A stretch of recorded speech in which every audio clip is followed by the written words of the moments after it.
Alhamdulillahirrabbilalamin. Marilah senantiasa kita mengucap syukur atas segala nikmat serta karunia yang Allah limpahkan kepada kita semua, sehingga sampai saat ini kami semua masih diberikan kesehatan, kekuatan untuk bersama-sama datang di sekolah dalam hal melaksanakan kegiatan rutin kita, yaitu mengajar serta mendidik anak-anak siswa. Bapak Ibu yang saya hormati, pada hari ini kita akan bersama-sama mendengarkan materi diseminasi penerapan budaya positif yang akan dibawakan oleh Ibu CGP kita, dalam hal ini Ibu Eva Harmawati Asili. Namun sebelum saya persilakan kepada Ibu Eva, mungkin sedikit saya akan memberikan gambaran tentang disiplin positif, yang mana ini ada kaitannya dengan penerapan budaya positif yang akan disampaikan oleh Ibu Eva. Ini sebenarnya alhamdulillah kita SD Negeri 2 Batara Guru merupakan sekolah penggerak, yang mana hal ini bagi kami ya bukan hal yang lagi yang baru bagi kita, karena setiap bukunya kita mengadakan loka karya ya, dan loka karya tersebut kami juga di samping kepala sekolah didampingi oleh guru-guru dari perwakilan dari sekolah PSP masing-masing kabupaten kota, menyinggung tentang budaya positif, yang mana kita kemarin sempat Ibu Hema ya, disiplin positif yang kita ikuti di loka karya ini tentu tidak asing lagi melihat daripada positif itu berarti hal-hal yang memang mengarah kepada kebaikan. Apa yang harus kita lakukan? Tentunya pertama mungkin kita terapkan kepada diri kita sendiri. Setelah kita terapkan pada diri kita sendiri tentang disiplin positif atau budaya positif, kemudian kita terapkan kepada peserta didik. Di sini nyangkut tentang hal-hal apa yang memang kita kita terapkan kepada peserta didik, dan hal-hal apa yang memang tidak bisa dan perlu dihindari oleh peserta didik. Begitu juga dengan guru-guru, bukan hanya kepada peserta didik tapi guru-guru, apa yang tidak boleh Bapak Ibu guru lakukan. Itu merupakan hal-hal yang perlu diperhatikan ya. Misalkan ketika mengajar, kita jangan hanya mengarah kepada satu peserta didik, atau ketika kita mengajar ada anak murid yang bandel lalu kita memberikan hukuman kepada dia. Nah, itu hal-hal yang memang perlu kita hindari gitu. Setelah itu mungkin guru juga ketika mengajar bagaimana hal-hal yang tidak perlu kita lakukan. Misalkan kita mengajar membelakangi peserta didik, ketika peserta didik mungkin ribut, kita tidak hirau, itu hal-hal macam itu. Oleh karena itu yang perlu kita perhatikan gitu ya. Hal-hal yang perlu kita lakukan dan hal-hal yang tidak perlu kita lakukan, alhamdulillah kita di sekolah ini sudah sering kita lakukan, tetapi mungkin kita belum tahu ya gitu ya, bahwa apa sih namanya gitu ya. Oleh karena itu melalui kesempatan ini ya kita sama-sama mendengarkan daripada apa yang telah Ibu Eva sebagai CGP SD Negeri 2 Batara Guru yang akan memberikan diseminasi apa yang telah didapatkan dari pelatihan di CGP gitu ya. Di disiplin positif itu hal-hal yang memang perlu kita tanamkan, kita terapkan di lingkungan sekolah kita, dan mana yang tidak perlu kita terapkan di lingkungan sekolah kita. Karena itu saya persilakan Ibu Eva untuk memberikan materinya kepada Bapak Ibu guru semuanya. Mudah-mudahan dari hasil diseminasi ini bisa kita terapkan di lingkungan peserta didik kita, terutama dulu kepada diri kita pribadi. Kepada Ibu Eva saya persilakan yang hormat. Terima kasih Ibu Kepala Sekolah.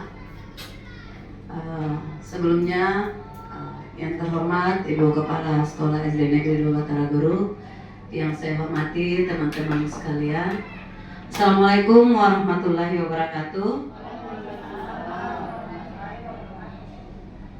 Ya, puji syukur kita panjatkan kehadirat Allah Subhanahu wa Ta'ala atas berkat rahmat dan hidayahnya, sehingga kita bisa diberi kesehatan dan kesempatan bisa kumpul di tempat ini dalam rangka mendengarkan atau menyaksikan presentasi dan praktik baik saya mengenai diseminasi penerapan budaya positif. Jadi mungkin saya berdiri saja ya. Bisa kita langsung saja. Jadi di budaya positif ini ada 8 konsep inti. Yang pertama itu ada perubahan paradigma belajar. Yang kedua disiplin positif. Yang ketiga nilai-nilai kebajikan. Yang keempat kebutuhan dasar manusia. Yang kelima motivasi perilaku manusia. Yang keenam posisi kontrol guru. Yang ke-7 keyakinan kelas. Dan ke-8 segitiga restitusi. Untuk yang pertama yaitu pembelajaran paradigma baru. Jadi pembelajaran dengan paradigma baru ini merupakan pembelajaran yang dirancang berdasarkan prinsip pembelajaran berdiferensiasi, sehingga para peserta didik belajar sesuai dengan kebutuhannya berdasarkan tahap perkembangan sesuai dengan teori psikologi modern untuk mewujudkan profil pelajar Pancasila. Seperti yang sudah disampaikan oleh Ibu Kepala Sekolah tadi, bahwa ini bukan merupakan hal baru bagi kita, karena saya sangat bersyukur sekali kita adalah sekolah penggerak. Jadi ini bukan kali pertamanya teman-teman saya, apalagi saya mendapatkan info ini. Jadi kita sudah sama-sama sudah pernah juga bahkan praktekkan di dalam kelas kita tentang bagaimana pembelajaran berdiferensiasi. Selanjutnya ada yang dinamakan dengan miskonsepsi teori kontrol. Jadi ada ilusi mengontrol murid, ilusi bahwa kritik dan membuat rasa bersalah mampu menguatkan karakter. Ada juga ilusi bahwa semua penguatan itu positif dan bermanfaat.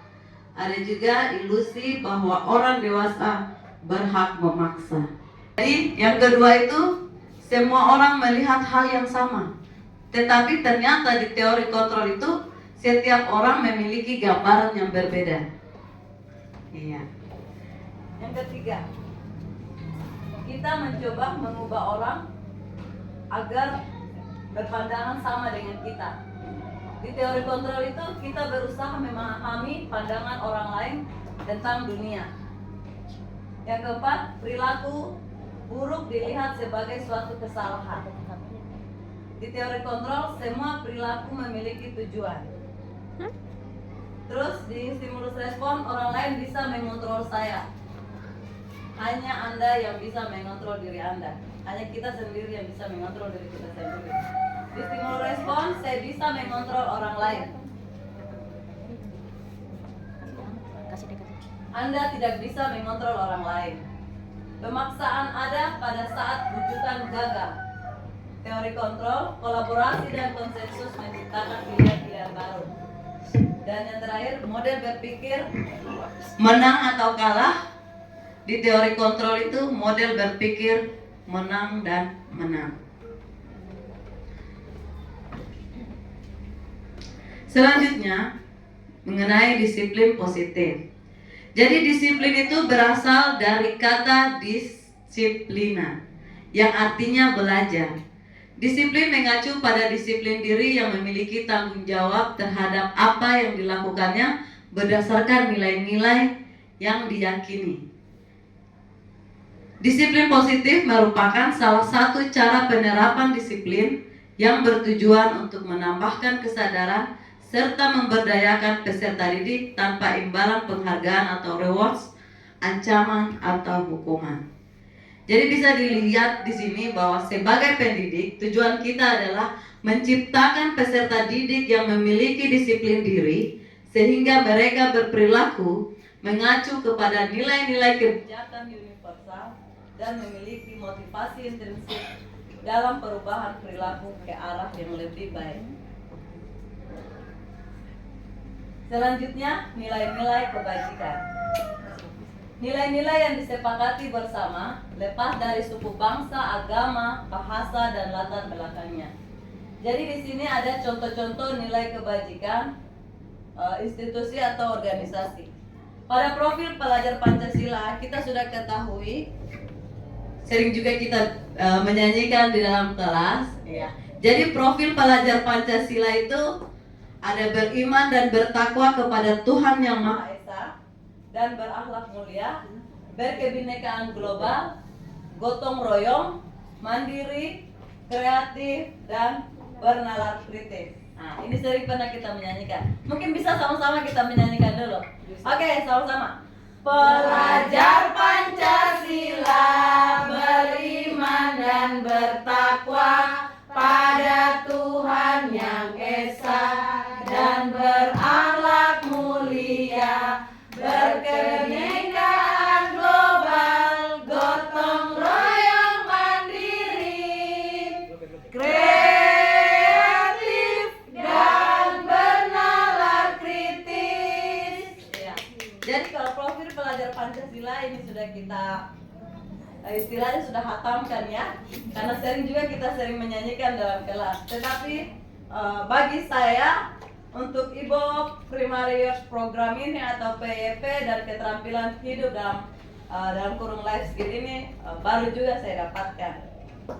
Nah, jadi ini dia tentang toleransi, rasa hormat, integritas, mandiri, menghargai, antusias, empati, keingintahuan, kreativitas, kerjasama, percaya diri, dan juga komitmen. Sedangkan yang masuk dalam keterampilan hidup itu yaitu dapat dipercaya, lurus hati, pendengar aktif, tidak mendengarkan orang lain, dan memberikan yang terbaik dari diri. Selanjutnya tentang kebutuhan dasar manusia. Kebutuhan dasar manusia ini adalah segala sesuatu yang kita lakukan untuk mendapatkan apa yang kita inginkan. Seluruh tindakan yang kita lakukan memiliki tujuan tertentu, dan semua usaha terbaik yang kita lakukan adalah dalam rangka agar kebutuhan dasar kita terpenuhi dengan baik. Ya, jadi ini ada 5 kebutuhan dasar manusia. Ada bertahan hidup, kasih sayang dan rasa diterima, ada penguasaan, ada kebebasan, dan juga ada kesenangan. Jadi 5 kebutuhan dasar manusia ini semua ada, bukan hanya di orang dewasa tetapi di anak-anak juga. Jadi setiap peserta didik kita pasti apa yang mereka lakukan untuk untuk memenuhi kebutuhan dasar mereka. Jadi ini apa itu yang dimaksud dengan kebutuhan bertahan hidup, yaitu makanan, pakaian, tempat tinggal, keamanan, dan juga kesehatan. Bagaimana dengan kasih sayang dan rasa diterima? Rasa diterima, dipedulikan, berbagi, kerjasama, menjadi bagian dalam kelompok. Terus yang berikutnya tentang penguasaan. Harga diri, keinginan untuk dianggap, memimpin, berprestasi, diakui, didengar. Terus kebebasan, mandiri, memiliki pilihan, mencoba hal baru, mampu mengendalikan dirinya, dan juga kesenangan yaitu bermain, humor, dan antusiasme. Misalkan seperti ini ya, ada sebuah contoh kasus, misalkan seorang siswa kita di dalam kelas anaknya suka mengambil barang temannya. Kira-kira menurut teman-teman, anak itu berusaha memenuhi kebutuhan dasar yang mana? Ketika anak itu senang mengambil barang temannya itu. Mungkin kita pikirnya sebagai guru, awalnya, ternyata kamu ini nakal sekali. Kenapa suka ambil barang temanmu? Tidak boleh, itu tidak sopan. Tetapi secara tidak langsung anak itu berusaha untuk memenuhi kebutuhan dasar mereka. Mungkin ada teman-teman yang bisa memberikan kira-kira ketika anak suka mengambil barang temannya itu, mereka sedang memenuhi kebutuhan dasar yang mana? Dari contoh tadi. Mungkin ada yang bisa?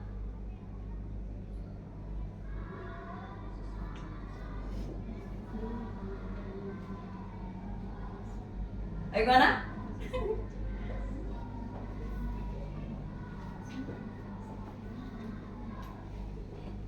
Ibu Emma? Bisa masuk ini, bisa ada mungkin dia bisa masuk di kesenangan, kan? Kesenangan bisa aja dia mengambil itu mungkin karena dia bermain, kan yang bercanda dengan temannya. Yang pertama bisa masuk di faktor kesenangan. Iya, boleh. Iya. Boleh masuk di kesenangan. Anak itu senang mengambil barang temannya karena dia merasa ketika dia mengambil barang temannya, dia merasa senang. Kebutuhan dasar dia untuk rasa kesenangan itu ada. Selain itu, apa lagi? Kasih sayang. Ketika dia berbuat kesalahan, otomatis guru akan memperhatikan dia. Jadi rasa sayang dan kasih sayang itu pasti akan tercurahkan ke dia. Jadi dia membutuhkan rasa itu. Iya, jadi seperti itu ya. Jangan kita berpikir bahwa anak ini kenapa kamu nakal sekali? Ternyata tidak. Setiap apa yang dilakukan oleh anak-anak kita itu ternyata dia ingin memenuhi 5 dari kebutuhan dasar manusia mereka tadi. Seperti itu. Dia juga mungkin bisa masuk di bertahan hidup. Penguasaan. Nah, dia ingin didengar. Dia ingin diakui kalau saya ambil ini orang semua tertuju kepada saya perhatiannya. Bisa seperti itu. Oke, jadi bisa dipahami ya teman-teman ya? Bisa. Oke. Selanjutnya yaitu tentang motivasi perilaku manusia. Jadi motivasi perilaku manusia itu ada yang dari dalam dan juga ada dari luar, yaitu motivasi intrinsik dan intrinsik. Untuk motivasi intrinsik di sini yaitu menghindari ketidaknyamanan atau hukuman. Begitu juga untuk mendapatkan imbalan atau penghargaan dari orang lain. Untuk motivasi intrinsik, untuk menjadi orang yang mereka inginkan dan menghargai diri sendiri dengan nilai-nilai yang mereka percaya. Selanjutnya, ada yang dinamakan dengan hukuman, konsekuensi, dan restitusi. Jadi ketika seorang peserta didik membuat suatu kesalahan, biasa kita sebagai guru mungkin ada tapi tidak di sekolah ini. Kamu kenapa terlambat sekolah? Putar lapangan 10 kali. Itu kira-kira masuk hukuman, konsekuensi, atau restitusi itu? Iya. Hukuman. Jadi itu masuk hukuman ya? Satu arah. Iya. Kalau seperti ini, karena kamu tidak menulis, jadi kamu tidak boleh keluar main. Restitusi. Itu masuk apa itu? Konsekuensi, hukuman atau restitusi? Restitusi. Konsekuensi.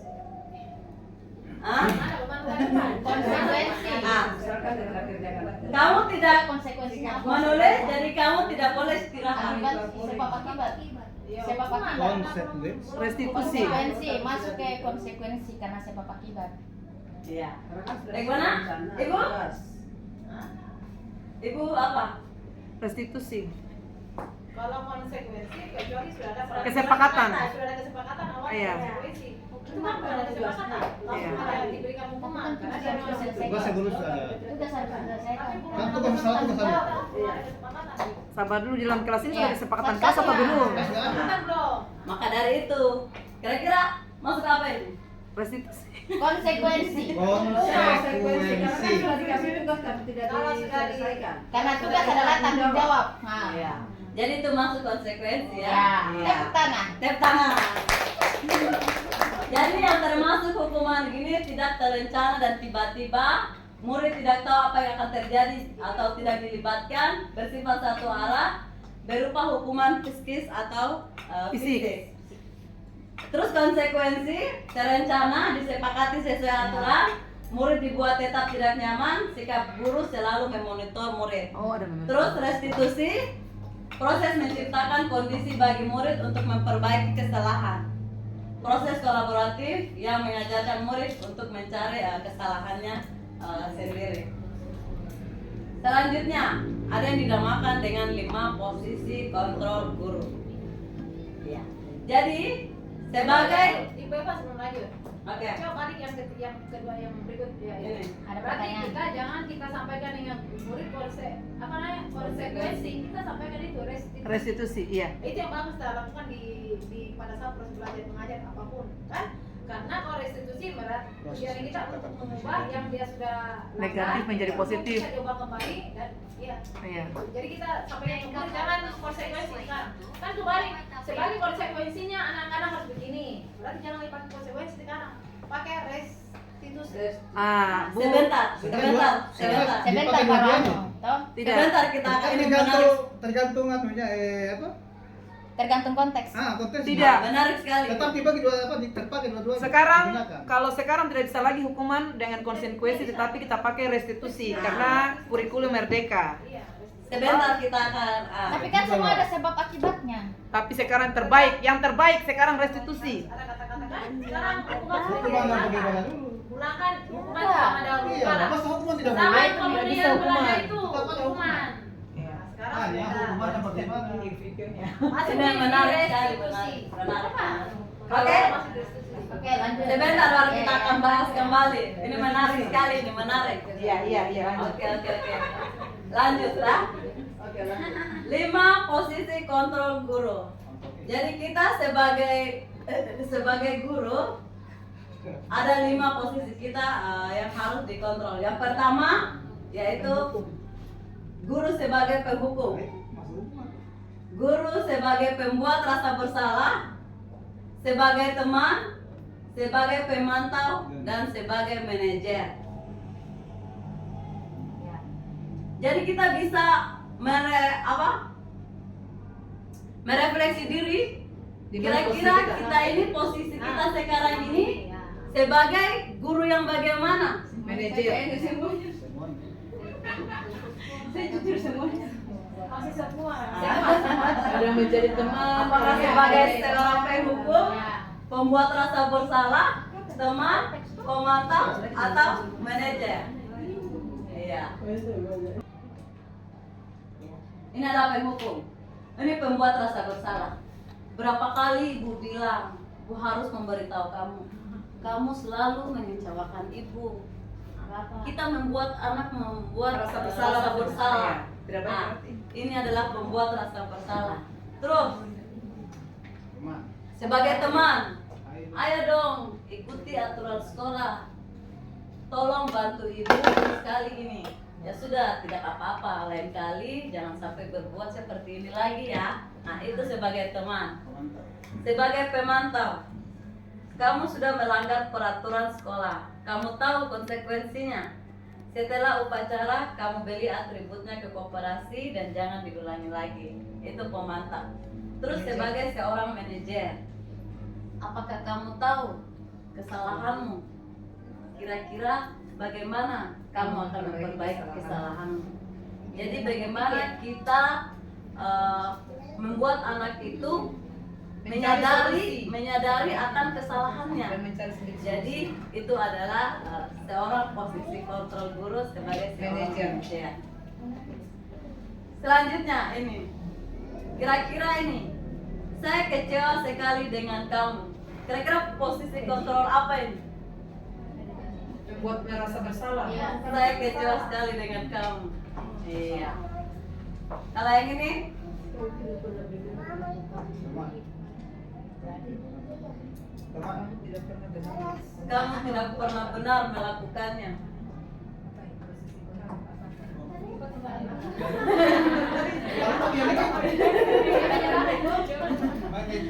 Per. Kamu tidak pernah benar melakukannya. Merasa bersalah juga bisa. Iya, saya katakan mengatakan siswa bahwa supaya dia menyadari akan kesalahannya. Tidak bukan. Kamu tidak Apa yang dilakukan tidak pernah. Iya, kira-kira posisi kontrol apa itu? manajer. Apa rencanamu untuk menyelesaikan masalah ini? Manajer. Oke. Ayolah, kamu bisa lakukan ini untuk ibu. Memang. Ayo, ada kata ayo. Menyemangatkan. Kamu tidak pernah mendapatkan nilai jika kamu tidak mengejarkan tugas. Oke, mantap. Sudah mulai agak dipahami ya. Oke, sekarang kita akan masuk tentang keyakinan kelas. Jadi, mengapa keyakinan kelas? Mengapa bukan peraturan kelas? Iya. Jadi di sini saya akan menjelaskan kenapa bukan peraturan kelas, tetapi keyakinan kelas. Jadi pembentukan keyakinan kelas di sini bersifat abstrak, berupa pernyataan universal, dibuat dalam pernyataan positif, sedikit saja agar mudah diingat, sesuai dengan kondisi kelas dan sekolah sehingga mudah diterapkan. Semua warga sekolah atau warga kelas dilibatkan saat membuat keyakinan. Jadi ketika kita membuat keyakinan kelas ini, ternyata keyakinan kelas itu berubah dengan berbeda dengan peraturan kelas. Jadi ketika kita membuat keyakinan kelas, misalkan tidak boleh buang sampah sembarangan, atau tidak boleh membuang sampah dalam kelas, tidak boleh makan di dalam kelas, jangan suka baku pukul, jangan bertengkar. Nah, ternyata pada saat membuat keyakinan kelas tidak boleh menggunakan bahasa-bahasa negatif seperti jangan, tidak boleh, kita harus menggunakan bahasa-bahasa yang positif. Jadi seperti jangan keluar masuk, berarti itu kalau bahasa positifnya apa? Atau jangan baku pukul, Di dalam kelas harus tertib. saling menyayangi, saling menghargai, itu adalah keyakinan kelas. Jadi berbeda peraturan kelas dengan keyakinan kelas. Terus tidak boleh terlambat, berarti bahasa positifnya disiplin waktu. Nah, seperti itu. Jadi harus pada saat keyakinan kelas itu harus menggunakan bahasa-bahasa yang positif. Keyakinan kelas itu sama dengan kesepakatan kelas. Berbeda. Beda kan? Iya, jadi seperti itu tadi, keyakinan kelas. Ketika kita membentuk keyakinan kelas ini yang akan kita pakai untuk menerapkan nanti yang restitusi. Iya. Jadi semua ini akan berkesinambungan. Terus bagaimana dengan segitiga restitusi?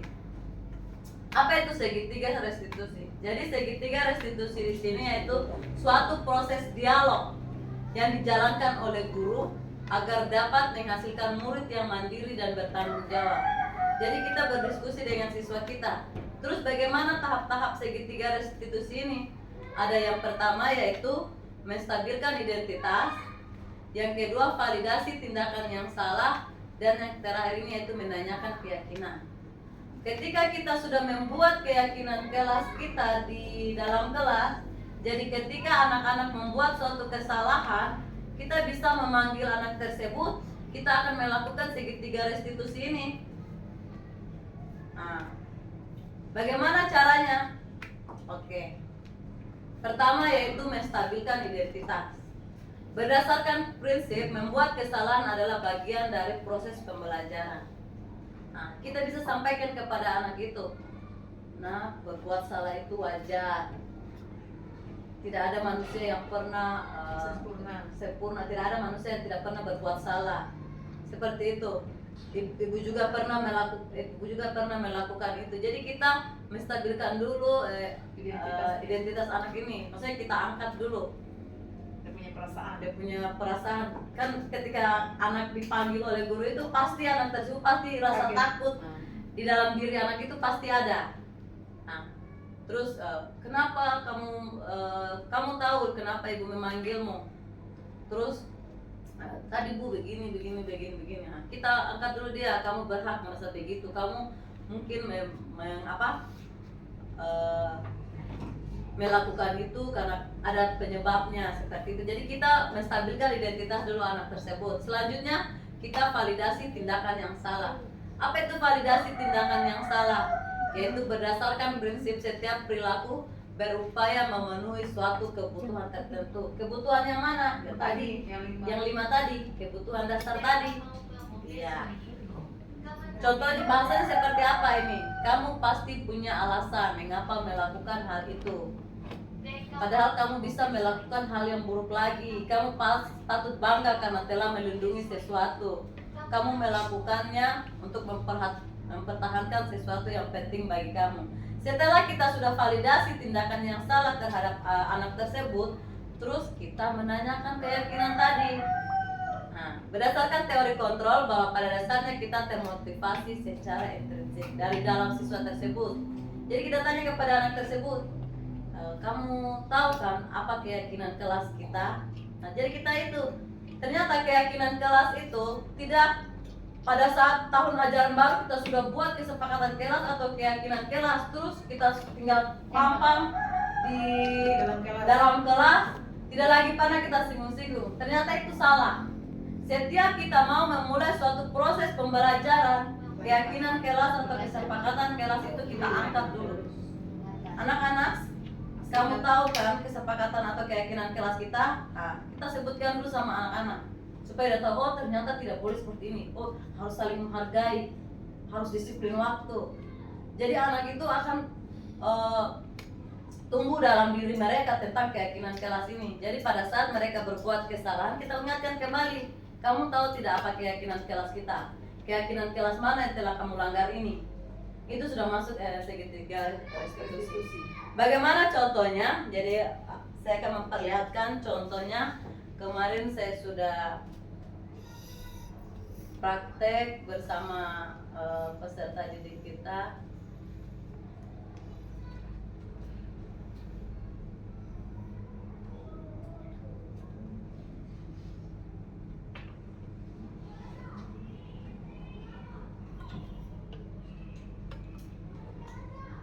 Ini kasusnya.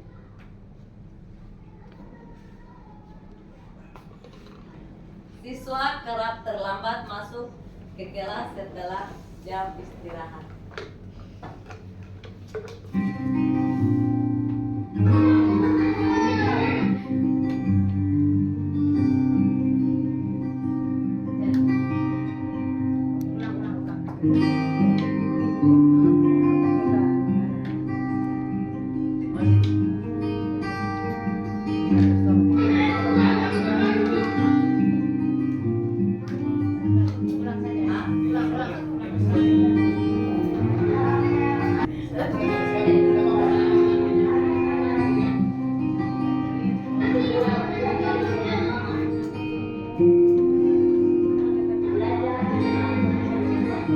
Kasihkan dia makan.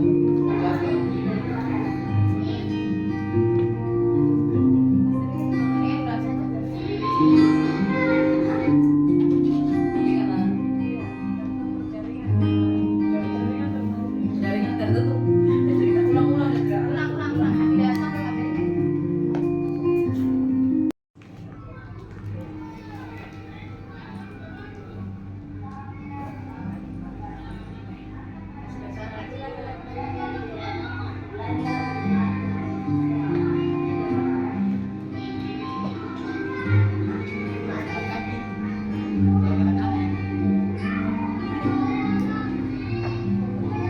Bila kamu tahu mengapa ibu memanggilmu? Suara bos. Karena saya terlambat masuk kelas ya Bu. Betul. Menurut Bila, apakah terlambat masuk kelas merupakan perbuatan yang baik? Tidak Bu, Bella minta maaf Bu, Bella salah. Tidak apa-apa Bella. Memang semua orang pernah berbuat kesalahan. Namun di sini Ibu Guru tidak mencari siapa yang salah dan siapa yang benar. Ibu hanya ingin membantu kamu mencarikan solusi atas permasalahan kamu. Kamu pasti punya alasan. Coba ceritakan kepada Ibu Guru. Saya keasikan bermain bersama teman Bu sebelum izin ke kantin. Jadi saya makan dan tidur sudah hampir bunyi bel. Makanya saya terlambat masuk kelas Bu. Iya, memang bermain bersama teman itu seru. Adakah kira-kira solusi untuk mengatasi permasalahan kamu itu? Ada Bu, saya harus membagi waktu dengan bijak. Kira-kira kapan kamu akan memulai ini? Mulai besok Bu, saya harus berusaha dan berkomitmen untuk selalu tepat waktu. Iya. Enggak, kamu masih ingat tidak tentang keyakinan kelas kita yang kita sudah pernah sepakati bersama? Masih Bu, Kira-kira keyakinan apa yang berkaitan dengan hal ini? disiplin dan menghargai waktu Bu. Benar sekali. Jadi selanjutnya, Mila ingin menjadi murid yang bagaimana? Saya ingin lebih bisa menghargai waktu, menghargai diri saya, dan juga menghargai guru dengan selalu tepat waktu. Baiklah, sekarang kita sudah mendapatkan solusi atas permasalahan kamu. Ibu yakin kamu bisa menanamkan nilai itu dengan baik dan dapat mengukur waktu lebih baik lagi. Baik Bu, terima kasih. Iya, sekarang kamu bisa kembali ke dalam kelas. Bu.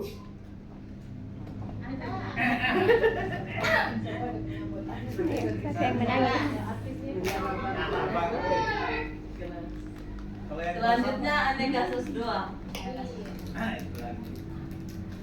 Siswa membuang sampah tidak pada tempatnya. Iya.